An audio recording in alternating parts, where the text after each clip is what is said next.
Seorang pemuda bernama lengkap Odo Frederick Warmbier dilahirkan pada tanggal 12 Desember 1994 di kota Cincinnati, Ohio. Odo adalah anak tertua dari 3 bersaudara, dari pasangan Cindy dan juga Fred Warmbier.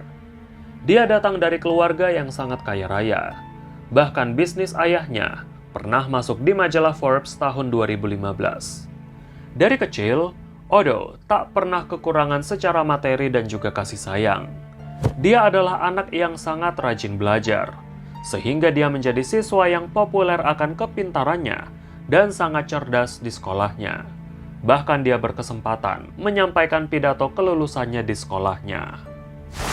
Today marks the splitting of a group that has exceeded everyone's expectations, but our plot wasn't without its low points. We didn't win float building, ever.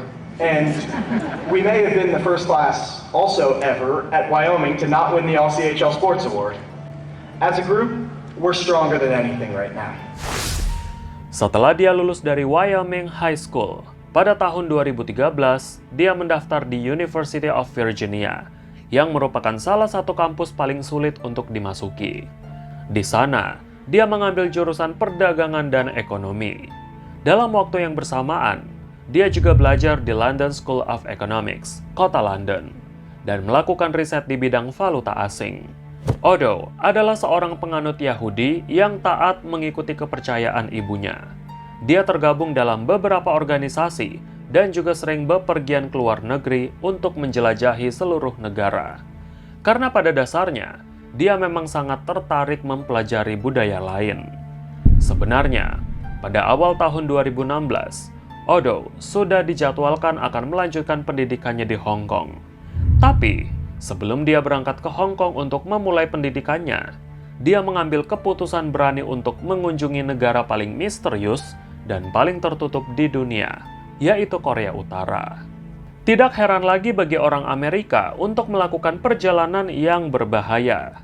Dengan rasa keingintahuannya yang besar, dia mendaftarkan diri pada sebuah agen perjalanan bernama Young Pioneer Tours, satu-satunya agen perjalanan yang mendapatkan izin untuk membawa wisatawan ke Korea Utara dan menyediakan perjalanan ke tempat-tempat ekstrim lainnya. Karena sebagaimana yang diketahui, memasuki negara Korea Utara tidaklah mudah saat itu. Wisatawan harus masuk ke Korea Utara hanya melalui penerbangan dari Cina. Odo sangat bersemangat untuk melakukan perjalanannya, tapi tak ada yang tahu bahwa ternyata kepergiannya ke Korea Utara akan menggemparkan seluruh dunia dan berakhir dengan kematian.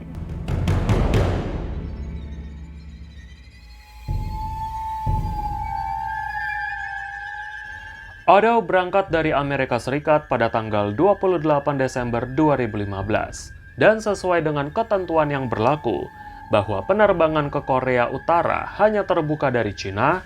Pada tanggal 29 Desember, dia tiba di Beijing dan langsung melanjutkan penerbangannya ke Pyongyang, ibu kota negara Korea Utara. Odo yang tergabung dengan grup wisatawan yang lain, termasuk 10 orang Amerika lainnya, sangat menikmati liburan mereka dengan melihat-lihat pemandangan di kota Pyongyang. Mereka bermain salju dan berfoto bersama di lapangan Kim Il-sung. Mereka juga sangat bergembira mencicipi setiap makanan yang ada di sana. Perjalanan mereka di negara itu sangatlah menyenangkan. Grup wisatawan itu berkumpul di Kim Il-sung Square untuk merayakan malam pergantian tahun. Setelah selesai menyelesaikan pesta kembang api yang sangat meriah, mereka kembali ke penginapan mereka di Yanggakdo International Hotel, satu-satunya hotel yang menjadi tempat khusus untuk wisatawan asing, dan juga menjadi gedung pencakar langit tertinggi kedua di Pyongyang setelah Hotel Ryugyong yang terbengkalai itu. Setelah sampai di hotel, diam-diam Odo memasuki sebuah lantai rahasia yang berada di lantai 5 gedung itu. Sebenarnya, lantai rahasia itu tidak pernah dibuka untuk orang asing. Di dalam liftnya pun tidak ada angka 5 di sana, sehingga harus ada trik khusus untuk menuju lantai 5. Tidak tahu pasti kenapa lantai itu dirahasiakan. Karena lantai 5 itu hanya dikhususkan untuk para staf hotel saja. Tapi diketahui, pengunjung dapat menemukan berbagai macam poster propaganda yang tertempel di sepanjang dinding lorong itu. Lantas, sekitar jam 2 dini hari, Odo mencabut salah satu poster propaganda itu dan menaruhnya di lantai. Poster itu rupanya berbunyi slogan, "Mari kita benar-benar mendukung patriotisme Jenderal Kim Jong-un." Tak ada yang tahu apa maksud dan tujuan Odo mencabut poster itu. Sayangnya, aksinya pun terekam di dalam kamera pengawas.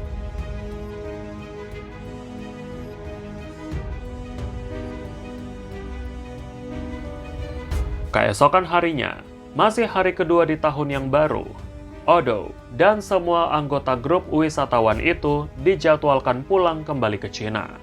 Setelah mereka mengemasi barang-barang mereka, berangkatlah mereka ke Bandara Internasional Pyongyang Sunan dan menunggu pesawat mereka yang akan mengantar mereka kembali ke Beijing. Tapi, ketika mereka akan menaiki pesawat, Odo dihampiri oleh dua orang berseragam yang menepuk pundaknya dan membawanya menjauh dari anggota grup yang lain. Dia tidak melawan, dia juga tidak takut dan sedikit tersenyum. Itu adalah terakhir kalinya teman-teman grupnya melihat Odo secara fisik. Beberapa saat kemudian, ketika pesawat akan lepas landas, terdengar pengumuman yang menyatakan bahwa Odo sakit parah dan petugas sudah membawanya ke rumah sakit. Anggota grup wisatawan itu pun berhasil kembali ke Cina tanpa adanya Odo.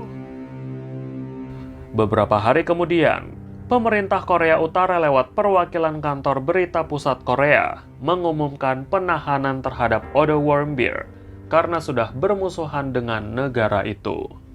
Namun mereka tidak menyatakan rinciannya lebih lanjut terkait apa yang dibuat oleh Odo sehingga dia harus ditahan.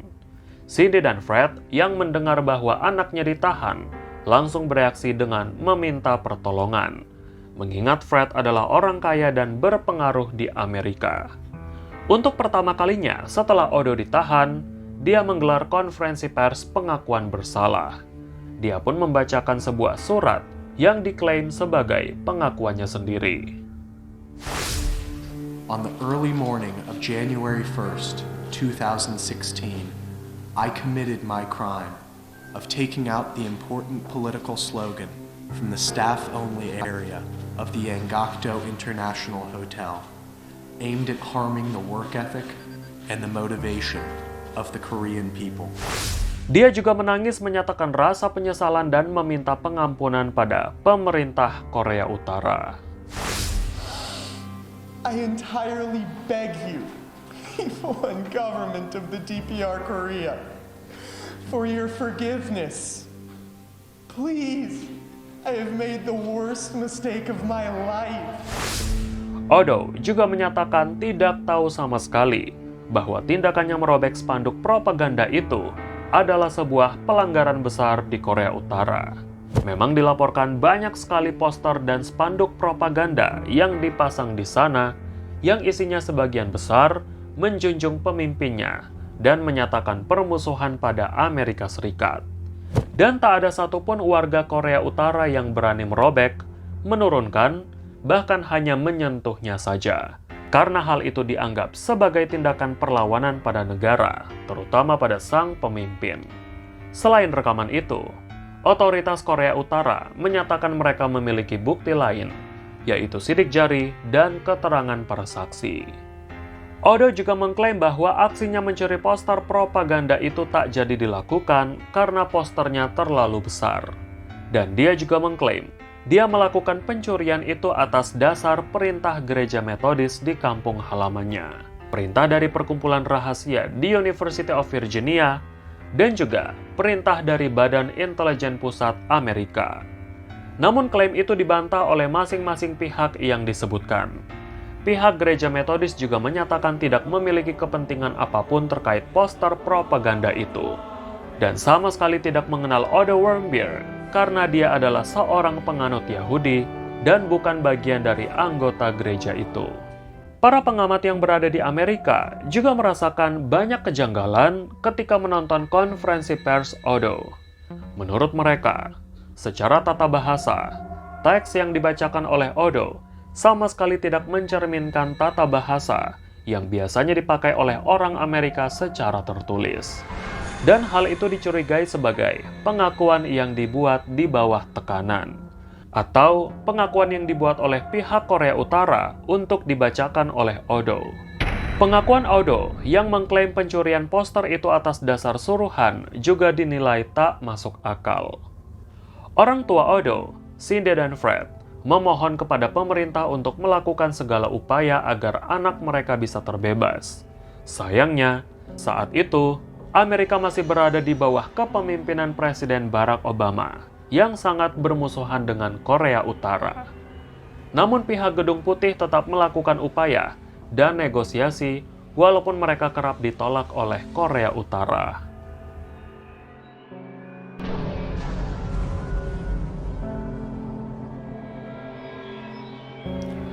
Tibalah hari di mana Odo Warmbier menjalani sidang atas kasusnya. Dia dibawa ke Mahkamah Agung Korea Utara dan menjalani sidang selama 1 jam. Dari bukti rekaman kamera pengawas yang ditayangkan di persidangan, bukti sidik jari yang ditemukan, surat dan rekaman pengakuannya di konferensi pers, serta keterangan para saksi membuatnya dijatuhi hukuman 15 tahun kerja paksa di Korea Utara. Hakim tak memberi ampun padanya. Hal itu sangatlah mengejutkan Amerika dan dinilai keterlaluan. Karena jelas bahwa mereka menangkap warga Amerika untuk tujuan menghukum musuh politiknya. Selama hampir 1 tahun, tak ada yang tahu bagaimana kabar Odo di sana. Orang tuanya pun tak dapat mengakses informasi ke Korea Utara. Pemerintah Amerika saat itu dibuat sibuk dengan upaya pemulangan Odo. Namun tampaknya usaha mereka sia-sia selama di bawah kepemimpinan Barack Obama. Karena Korea Utara tetap menolak berbicara dengan pemerintahan Obama. Ketika Presiden Donald Trump dilantik menjadi presiden baru, Korea Utara membuka komunikasi dan berencana mengirim delegasi ke Amerika untuk pembebasan Odo pada bulan Februari tahun 2017. Namun, di waktu yang bersamaan, Kim Jong-nam, kakak sambung pemimpin Korea Utara Kim Jong-un, tewas di Bandara Malaysia tanggal 13 Februari tahun 2017. Dan Kim Jong-un dituduh mengatur pembunuhan saudara sambungnya dengan senjata kimia. Hal itu menuai kecaman dari Amerika, dan Presiden Donald Trump membatalkan pertemuan mereka. 2 bulan setelahnya, ketegangan itu mulai mencair dan masing-masing pihak delegasi dipertemukan. Disitulah pihak Korea Utara memberitahu bahwa Odo sudah tak sadarkan diri dan dirawat di rumah sakit kota Pyongyang. Hal itu lagi-lagi mengejutkan Amerika. Setelah beberapa negosiasi diatur, Korea Utara bersedia memulangkan Odo ke Amerika. Mereka mengklaim bahwa sebenarnya mereka tak ada alasan untuk berbelas kasihan pada penjahat dari negara musuh. Tapi mereka tetap memberikan perawatan terbaik di rumah sakit dan mengembalikan Odo atas dasar kemanusiaan. Setelah 17 bulan Odo Warmbier ditahan tanpa adanya kabar, dia pun dipulangkan dan sampai di Amerika pada tanggal 12 Juni 2017. Dia langsung dilarikan ke rumah sakit karena dia koma. Odo dilaporkan hanya mampu bernapas dan mengedipkan mata. Tapi dia tidak bisa berbicara dan bergerak. Dia tidak responsif dan diketahui mengalami kerusakan otak yang parah. Banyak yang menduga bahwa Odo disiksa secara fisik selama di sana. Namun hal itu tampaknya terbantahkan dengan hasil pemeriksaan dokter di Amerika yang tidak menemukan adanya tanda-tanda trauma atau tanda penyembuhan luka.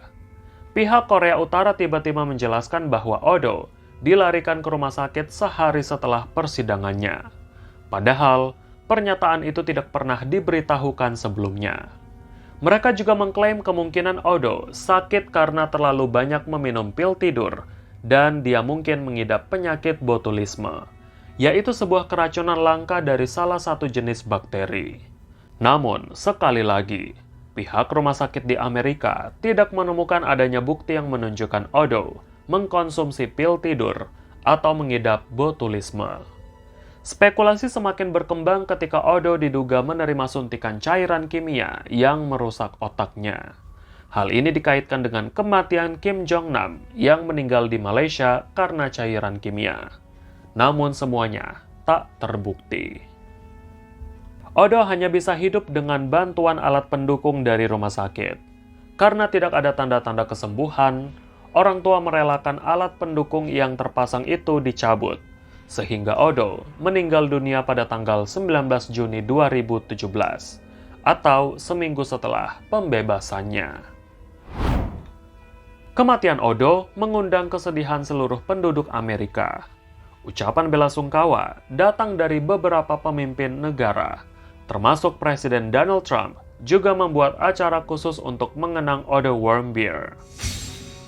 Otto Warmbier was a hard-working student at the University of Virginia, and a great student he was. On his way to study abroad in Asia, Otto joined a tour to North Korea. At its conclusion, this wonderful young man was arrested and charged with crimes against the state. Before returning him to America last June, horribly injured and on the verge of death. He passed away just days after his return. Otto's wonderful parents, Fred and Cindy Warmbier, are here with us tonight, along with Otto's brother and sister, Austin and Greta. Please.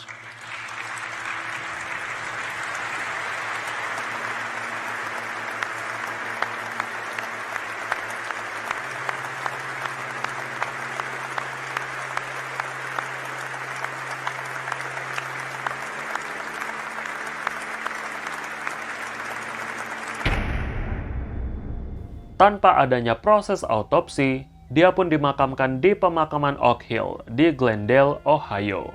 Sampai saat ini, penyebab Odo sakit parah hingga menjadi koma tak dapat diketahui. Setelah kematian Odo, warga Amerika masih bereaksi panas atas kasus itu. Beberapa pihak menyalahkan kinerja pemerintahan Barack Obama yang lambat menangani kasus itu. Tapi pihak pemerintah sendiri menemukan kesalahan pada agen perjalanan yang Pioneer Tours karena meremehkan resiko besar perjalanan ke Korea Utara. Sejak saat itu, agen perjalanan itu mengumumkan tidak lagi menerima warga negara Amerika dalam semua turnya. Beberapa pihak menyalahkan Odo karena mengabaikan peringatan keras dari Departemen Luar Negeri Amerika untuk tidak bepergian ke Korea Utara. Namun, teman-teman satu grup perjalanan dengan Odo menduga bahwa Odo menjadi korban jebakan oleh pihak Korea Utara. Sebuah informasi yang dirahasiakan sebelumnya melaporkan bahwa Korea Utara memberi surat tagihan pada Amerika sebesar $2 juta atau sekitar 28 miliar rupiah atas biaya perawatan dan pemulangan Odo dari Korea Utara. Tapi Presiden Donald Trump menolak untuk membayarnya. Amerika tidak dapat menuntut pertanggungjawaban pada Korea Utara, sehingga semua aset Korea Utara yang berada di sekitar Amerika Serikat disita oleh negara. Dan pada tahun 2022 lalu, Pengadilan Federal memerintahkan untuk memberi ganti rugi sebesar $240.000 Amerika atau sekitar 3,3 miliar rupiah dari hasil penyitaan aset Korea Utara untuk dibayarkan pada orang tua Odo Warmbier. Itulah sebuah cerita dari kasus yang menimpa seorang mahasiswa pintar yang seharusnya memiliki masa depan yang cerah. Namun kasusnya justru membawa hawa panas bagi dua negara. Terima kasih sudah menonton video ini sampai habis. Dan jangan lupa untuk tetap nantikan cerita menarik selanjutnya.